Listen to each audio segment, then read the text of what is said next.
What the hell? She asked aloud and turned over to look at the clock. Shit, that was some nap. 8:30? I slept the entire damn day away. After giving Neville his bath and partial drying, Janet took the clothes she had been wearing and Neville's special towel to the basement to run them through the dryer before attempting to wash them, hoping the lint screen would catch most of the hair so it wouldn't clog up the drain when running them through the wash. She was concerned for her pooch. There was something seriously wrong. A dog doesn't shed this badly unless there is something ailing it. Tomorrow she was going to call the vet back and request that number. Despite his faults, she loved Neville and wouldn't want to be without him. Like it or not, he was going to see a doctor, even if it meant giving him a sedative so he wouldn't fight her. Surely, they could prescribe such a drug and call it into her pharmacy. And while they were at it, she wondered if they could call one in for her. Something to get her back on track again. The depression was slowly lifting, but not as fast as she would have preferred. She felt a slight fear that she was going insane, little by little, but Neville's health came first. That was far more important, wasn't it? Oh shit, she gasped as she started up the basement stairs, looking up at the top to see Neville sitting there staring at her. Sorry, boy, I didn't recognize you at first. He reached out his paw and tapped her calf when she walked by, then gave a subtle whimper. Are you telling me you're hungry again? I just fed you, what, an hour ago? As happy as I am that you're eating, I can't help but wonder if Mrs. Hawberk wasn't right. You may have a tapeworm. But would that cause such extreme for loss? Janet yammered on while preparing him another bowl of food. I'm hoping it's something growing dogs go through, like a change in metabolism, but just to be safe, I'm calling that veterinarian tomorrow. For my own peace of mind, Neville, I just need to be reassured you are healthy and nothing is seriously wrong. Just understand that I'm doing this not to hurt or frighten you, but to help you. You need a doctor anyway. You should be getting heartworm medications, not to mention those rabies shots and all that good stuff, so that you'll live to be mega years old. Old and strong enough to push my wheelchair in my declining years, since it looks pretty freaking certain that I won't have a husband to do that for me. Then after we get you up to par, it will be my turn, and believe me, boy, I am dreading that with major trepidation. I'm waiting for them to tell me I'm pregnant, give me the ultrasound, and find about 10 kids squirming in my belly, all with tails and long snouts. Neville looked up at her momentarily, gave a grin, then dove his nose into the food bowl again as he thought. Oh, you find that amusing, huh? Typical male attitude. But if it were even logical, I would assume the delivery of something half human and half dog wouldn't be as large as a human baby. I'd get to experience delivery, yet without the horrid pain every woman fears. And the best part, I would have my pictures plastered on all the tabloids and become rich overnight. That sure would beat working, don't you think? Would you listen to me, Neville? Am I going nuts, or what? Ever since that damn Burke dumped me, I've been going downhill, and today seems to be the highlight of my insanity, thinking like I was while talking to that sweet woman next door. Whatever did she do to make me think like that? I've lived here for years, and she's been nothing but a sweetheart to me. I should be ashamed, shouldn't I? Maybe all I need are a few bottles of vitamins to perk me up. Yeah, I bet that's all it is. Just a simple case of the bloss brought on by mild depression from the loss of something I thought for sure was going prefectamundo. Yeah, a little pick-me-up and I'll be back to my old self in no time and rebaiting that rusty old fishhook to cast back into the open, murky waters of the piranhas. Uh-huh, Neville said into his bowl, but he knew better.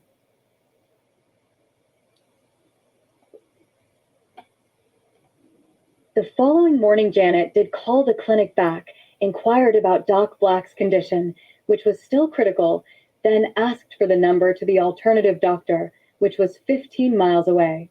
She was able to get an appointment for Neville that very afternoon, which highly satisfied her, and a prescription for one tranquilizer which sat unknowingly in her purse in a brown bottle, which she was to mix in with his food 45 minutes prior to his appointment. It all seemed simple enough, she thought, and why hadn't she come up with this a long time ago when he first fought going? She had to make a guess of his weight and hoped she hadn't overestimated. She also prayed she would be able to get him into the car before the drug started taking effect. There was no way she herself could carry a nearly 200-pound dog in her arms to the car. Maybe if she told him they were going for an afternoon ride after he ate, he would believe her. Even just to be safe when calling for the appointment, she placed him outside on his chain so he wouldn't overhear the conversation. While getting undressed, she chuckled to herself, thinking of how overly protective she would have been as a mother. She knew, going into the big city, she needed to wear something a bit dressier than a pair of dungarees and some oversized shirt, such as she'd graduated to after ditching the dingy gray terry robe. Hey, Nev, I just had a brain fart, boy. How about after we go for a ride, we take you by a groomer and see what they can do for those mats around your neck? She called out toward the kitchen while searching through her closet for a decent shirt. Get you all combed out and presentable. We should have done it days ago. I'm almost ashamed to take you out the way you've been looking. Makes me appear as a bad owner, you know?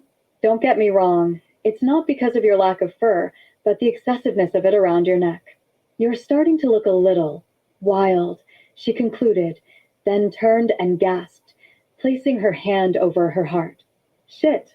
Neville, either my ears are going or you're getting awful sneaky.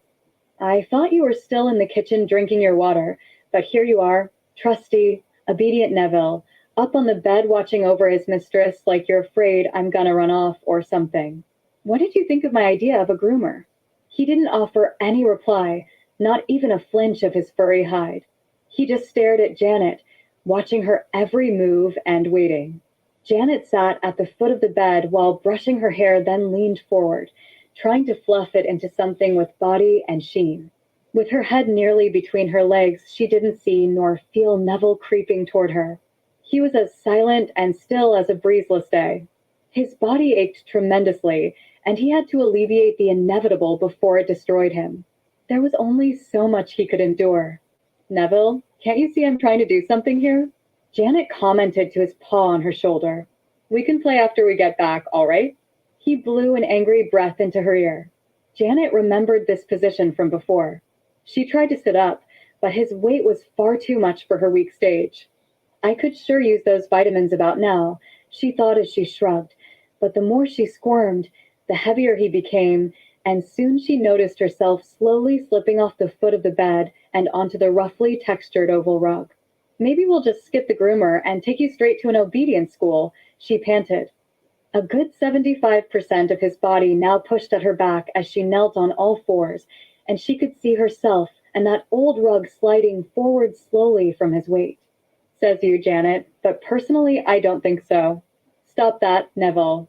No. Stop what? Everything, she screamed, sensing she was on the brink of a nervous breakdown. It's all in your mind, girl. This dog is not talking to you, no matter how much you think he is. It's all just one psychiatrist's trip away to solve what you're imagining. You're stressed and undernourished, nothing else. Pull yourself together, Janet, and get this beast off you now and grab that pill from your purse and force it down his throat. Fuck putting it in the food. It will be quicker this way. You know damn well you have the upper hand here. He is, after all, only a canine. But what about those teeth? If you're that damn wimpy, put your garden gloves on, for crying out loud. Quit trying to make excuses for what you know must be done. But I can't get up. He's got me. My God, he's pushing me against the dresser. He's going to pin me there then. Then what? Wah. You know you want it. Another voice joined in her head, one much deeper and masculine. She was sure an institute wasn't far in the future as a new dwelling for her to hang her handmade arts upon the wall, art she learned in kindergarten, such as mosaic macaroni pasted on cardboard, or string dipped in paint then pulled across a piece of construction paper, or his heat, she felt, was nearing her. That long, sticky red rod was poking at the edges of her panties, trying to get inside. Through her pleading tears, she begged him to stop, but it only provoked him to grasp her shoulders more tightly. She was cringing, waiting for him to start digging those sharp, thick nails into her skin. Jesus Christ, just do it and get it over with. She spat abruptly, angry with herself for letting him get away without punishment the first time. Help me, he moaned close to her ear. You want it, you get it. I don't want any part of this. That's a laugh. Look who's on the bottom wanting me to hurry, and you're not any part of this? Please, Janet, don't make me laugh right now. I'm in enough agonizing pain. Remember, you picked me up out of that litter of has-beens. Right there you became mine. Stop. Stop talking to me. You're not real. Losing it, Janet? Of course I'm real. I'm as real as you are, and as real as the night is dark. You're not going wacko, Janet. You're just giving a piece of yourself so that I can continue on. What are you talking about? You know, for a woman so hot on lust, you're not making it very easy this time. Stop wiggling around. As soon as his hot rod stabbed into her unwilling femininity, she did the only thing she could to defend herself and hopefully distract him enough that he would ease off and she could flee from the room and lock the door behind her, then run from the house. Run from the house screaming that my dog is molesting me? The neighbors would just love that, I bet, and in broad daylight, nonetheless, and with barely a stitch of clothing on. Sometimes I get myself into the damnedest predicaments lately. Neville let out with a shrieking yelp when Janet bit him, but he wasn't nearly as startled as she was at her finding. His body rode her fast and steady, plunging his manliness into her with such firm zest, and his panting so different from before.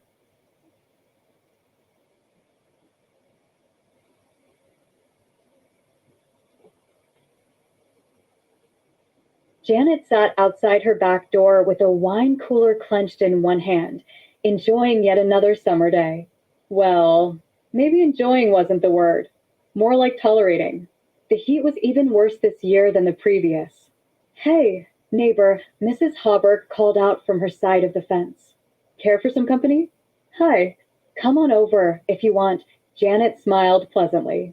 Here, the elderly woman said, presenting a pie to Janet. You look like you need something to cheer you up.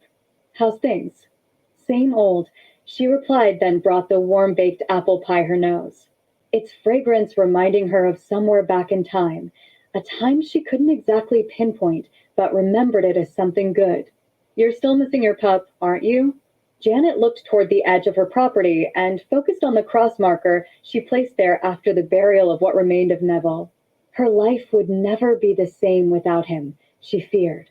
He was, in most cases, a good dog, despite his minor faults here and there. But just remember that you now have what you had been wanting all along. Now you have yourself a husband. I know that man and dog could never compare to one another, but still, you know what I mean. Now you have someone to take care of you in your golden years. And such a handsome guy, too, she babbled on with a permanent grin. Yeah, now I have a man, but I am his slave. You just don't see that from inside your walls, Mrs. Happy-Go-Lucky Estrogen, do you? Of course you don't. You live in a world like all the others, untouched by the darkness which seeps from the depths of the earth and swallows our minds, and then our body until our soul is theirs. Do you know what it's like to live with the soul of hell? Sure, maybe he looks damn nice on the outside, but let me tell you one thing. You'd shit your granny drawers if he ever laid you. He's got this prick that's like none you've ever seen before. Remember me telling you before that it was red and sticky? Well, he's changed. I'm not going to go into detail because I doubt you could take the gruesomeness I'm going to bed with at night. God, how I wish I could just open up and tell just anyone what's inside of me that is burning to get out. No pun intended, of course. Why, Hoffa, how would you like going through life knowing that everything that happened to you once that dog was in your possession was the fault of that dog? Remember where I used to work, how it burned down. You never knew this yourself, Mrs. Hawberk, but where I got that pup, well, it, too, burned to the ground. It wasn't any great loss, though. Actually, the home was quite pitiful to look at. It was run down, but that's not the point. That old man, well, he was the father of, rest his soul, Neville. Yeah, I know. I could hardly believe my ears, too, when he confessed that to me the afternoon. He was porking me on the bedroom floor before we were going to get him checked at the vet. Who was the mother, you ask? No. The old man may have been crude, but he never screwed his dog. That dog who was to have been Neville's mother was a dog from another way back. They just used her as a surrogate because the woman who gave birth to the pups couldn't handle their little razor-sharp teeth on her tits.